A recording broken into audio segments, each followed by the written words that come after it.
Have you heard them? Those fearful sounds in the dead of night? The muffled creak of a loosened board? The shuffling step of a ghostly figure? The eerie voice of the uninvited? The Uninvited. True tales of the supernatural.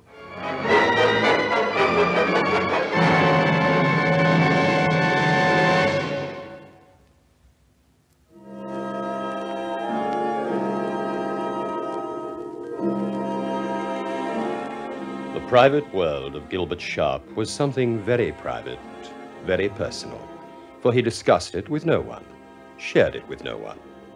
Yet paradoxically, he made it public too, through Gilbert Sharp, the writer. That sounds as though Gilbert Sharp was something of a split personality, doesn't it? Well, judge for yourselves. Gilbert lived alone in a pleasant country cottage. He liked living alone. There was a woman who came in each day to do his housekeeping, but she knew very little about him except that he was an agreeable man, easy to get along with. He had several friends whom he saw from time to time. They didn't become involved in his life, nor he in theirs. Though there was one person who would have liked to have become involved in Gilbert's life, if he'd let her. Her name was Martha Collins.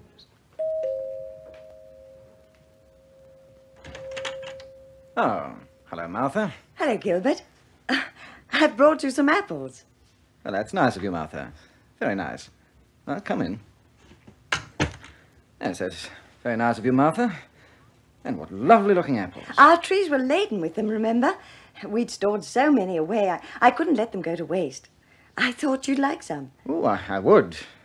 Yes, you're very kind. Put them down over there. Ah, that's right. I thought you could munch them while you wrote. Yes, indeed. I mean, it's easy for you. You don't have to cook them, don't have to stop working. No, I can just munch. Yes. Well, thank you, Martha. Very kind. Of course, it's not like cooking a proper meal, but it's better for you than not eating anything. Oh, I do eat. You'll be Oh, surprised. not properly. I'm sure you don't. I know what you're like. Well, apple a day. I'll keep dozens of doctors away with these, won't I? I was going to suggest... It wouldn't be any trouble for me to come in and cook you a meal.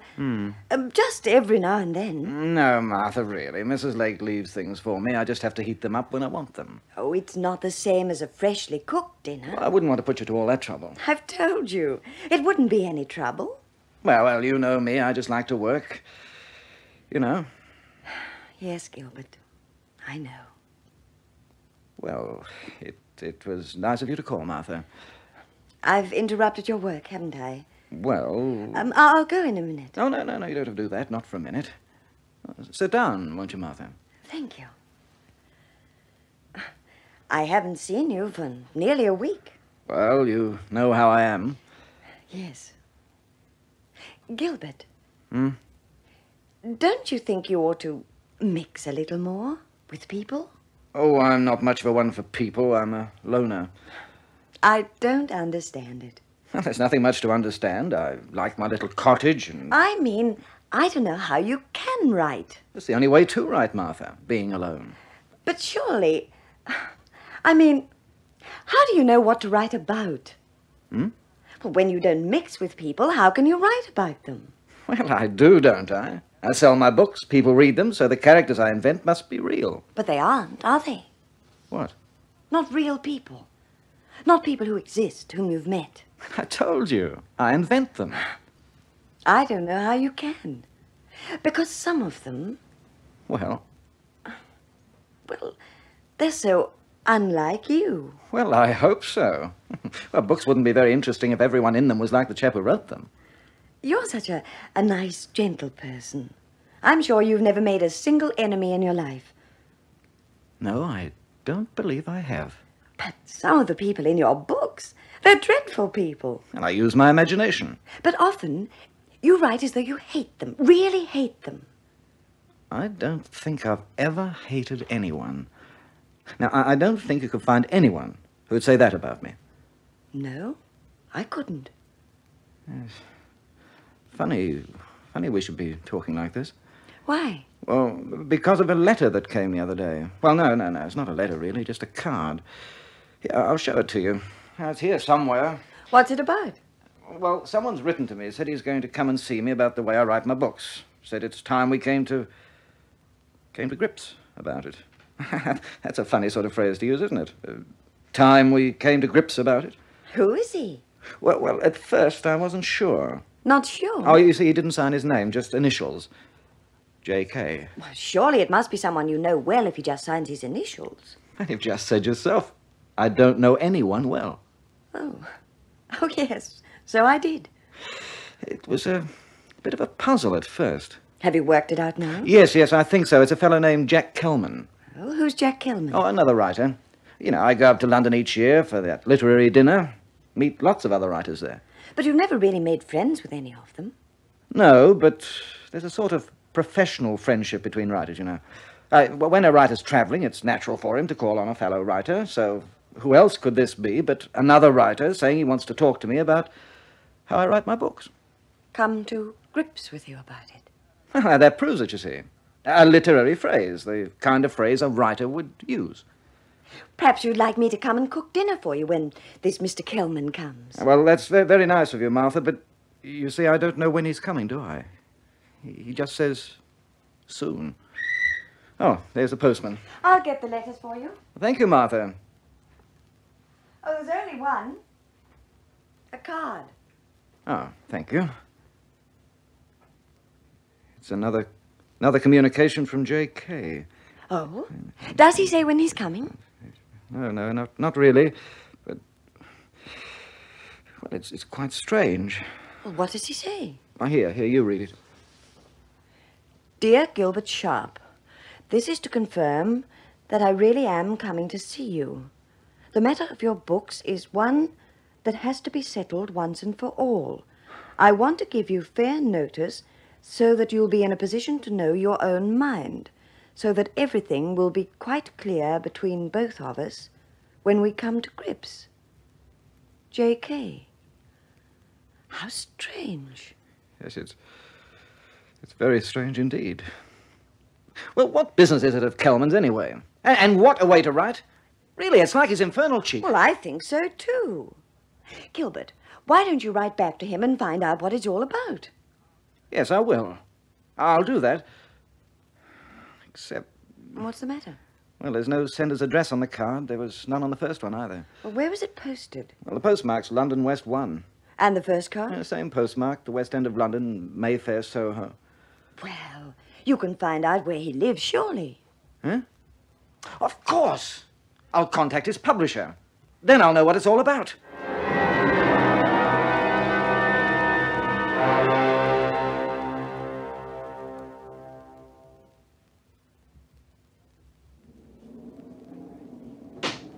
Mrs. Lake?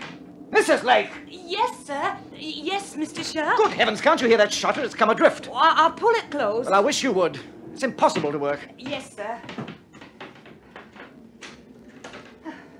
There.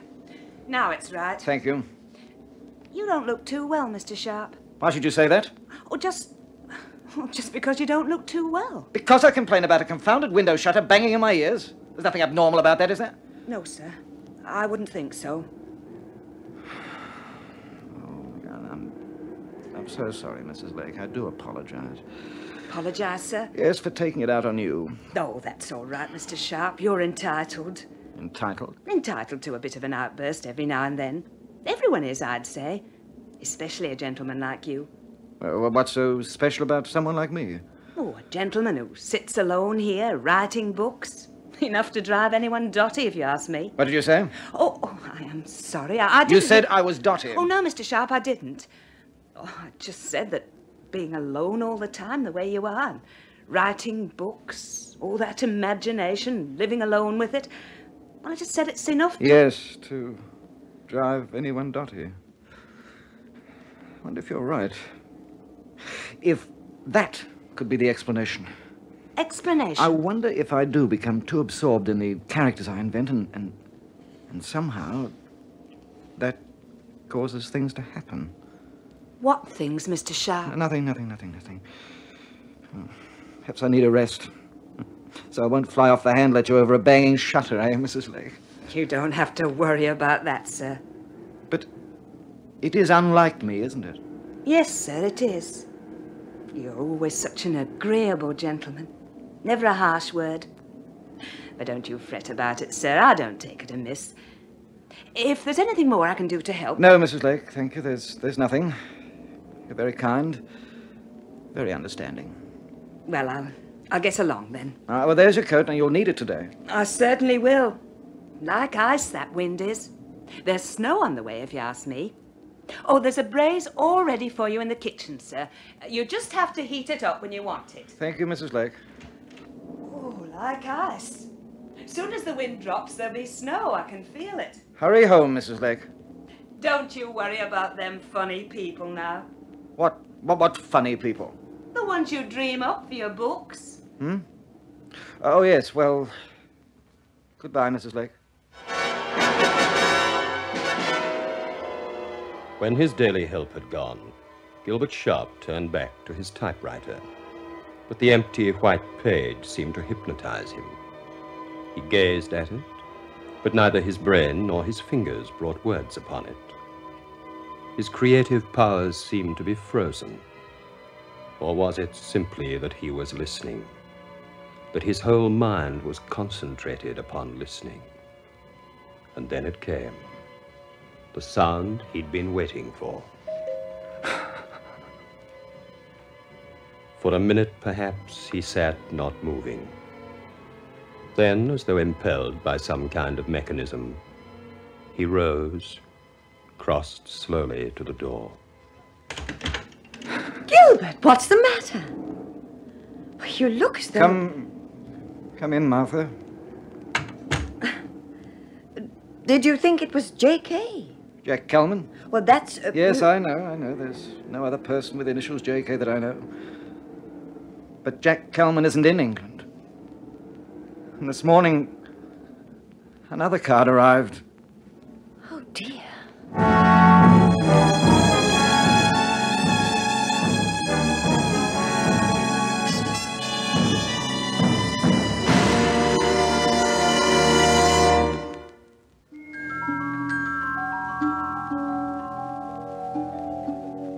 Gilbert Sharp looked as Martha had never seen him before.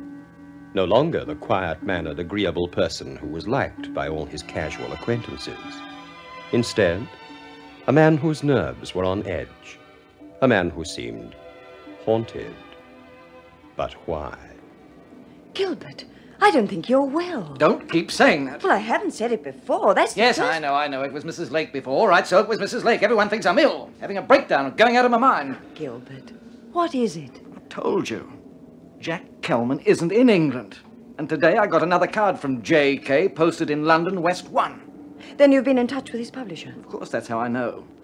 Kelman has been in New York on business for more than a month. Then the cards must be coming from another J.K. Well, I don't know another person with the initials J.K. I don't have any real friends. You know that. I live alone, write my books. Gilbert, this Jack Kelman... Well? What kind of a person is he? What kind? Well, I mean, is he strange, funny?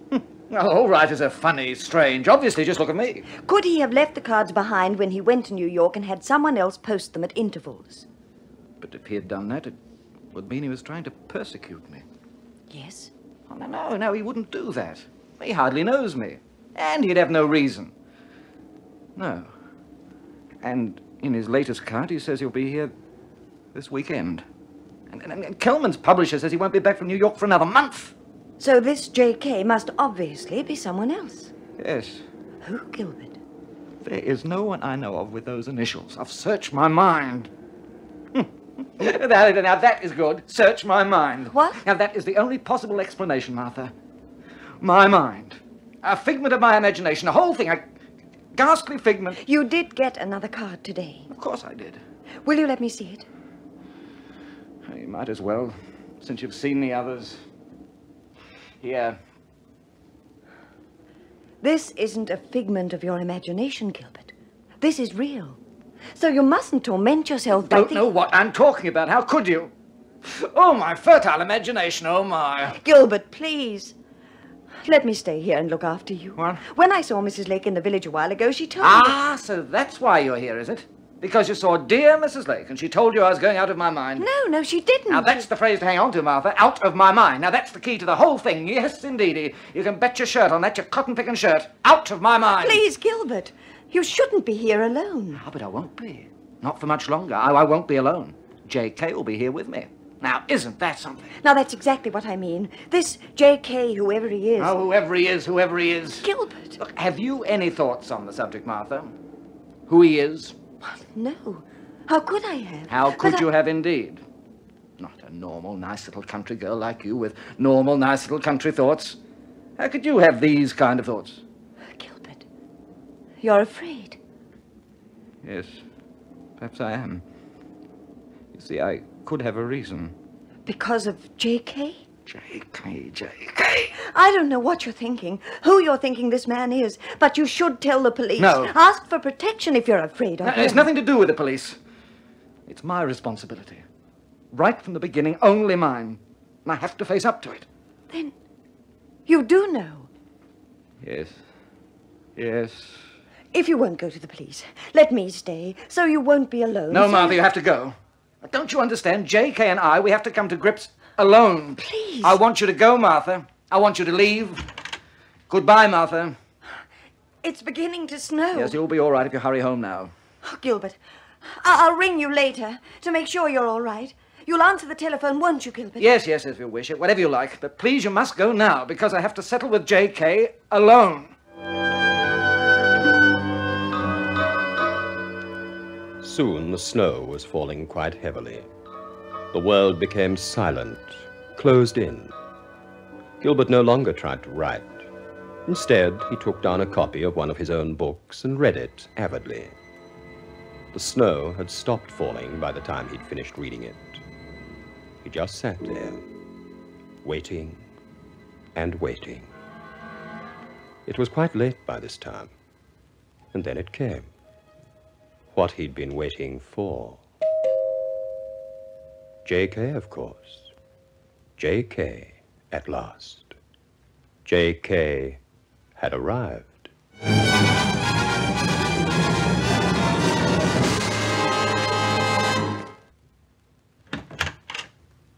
Good evening. Good evening. You were expecting me? Of course.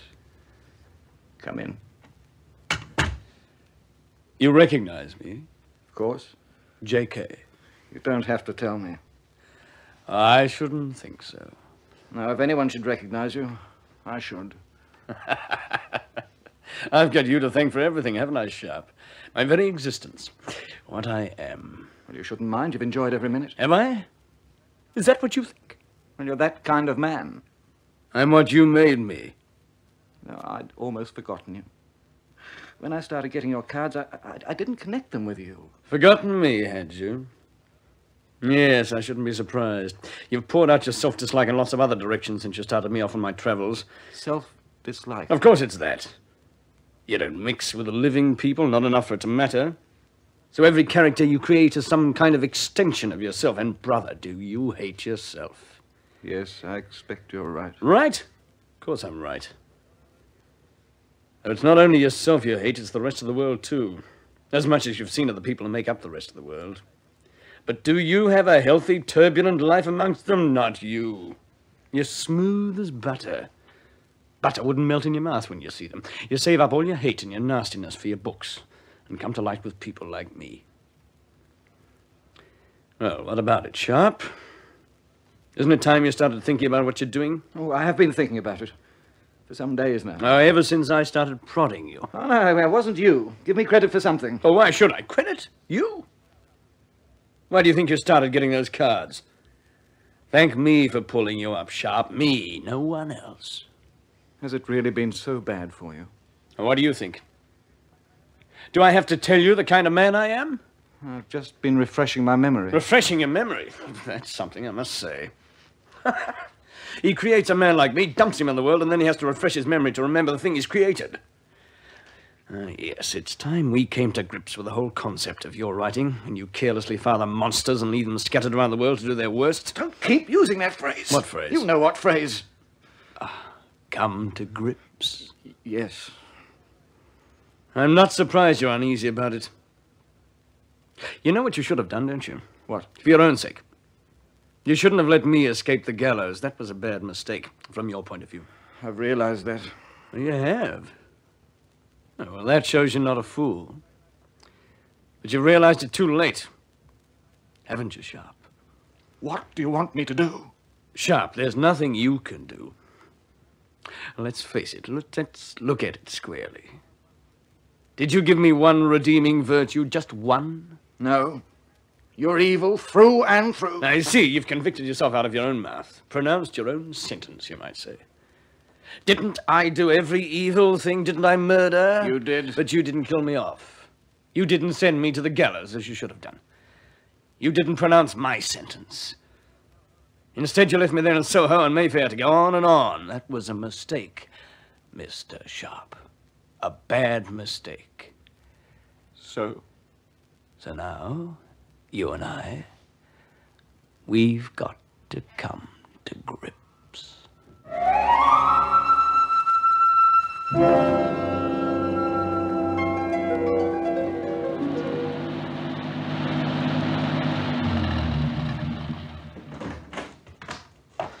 Just a minute, Miss Collins. Yes, Sergeant.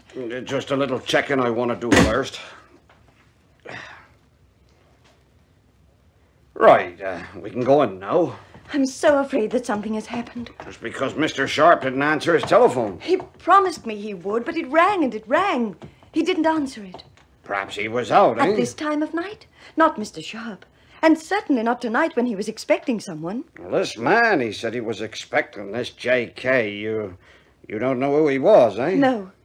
Mr. Sharp seemed to know, but he wouldn't tell me. He spoke so strangely. I've never seen him the way he was. Afraid and... Yes, Miss Collins. And what? and haunted. Well, we'll soon find out if he's there or not. Sergeant, he's not coming. Open the door. Yes, I think we can do that. Ah, the light's on. Mr. Sharp? He's not going to answer. You there, Mr. Sharp? He's here. He's here. Now, don't touch anything, miss. I haven't touched anything. He's dead, I'm afraid. I know. I know he is. He's been killed. Well, we don't know that, do we? I mean, there's no signs of violence that I can see. He was killed by that man, J.K. You're sure those were the initials, Miss Collins? J.K.? Of course I'm sure. Haven't I been telling you? Yes, of course. I just wanted to be sure, because you see, this is strange. This book on the table beside him, he wrote it himself. The Outcast. See where it's open, Miss Collins? Last page. You listen to this. One day he would commit his final act of violence. Jim Kelsey would be his own executioner. See what I mean? This character, he must have invented him, I suppose, but Jim Kelsey, that's, J.K.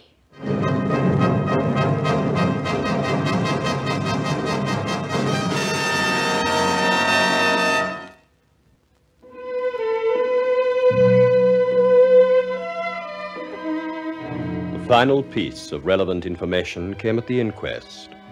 Medical evidence showed that Gilbert Sharp had died after the snow had ceased falling. Yet there were no footprints in the snow leading to his cottage. So the coroner concluded that Gilbert had had no visitor that night. No earthly visitor. And being a coroner, he could scarcely give a verdict that death had occurred at the hands of the uninvited.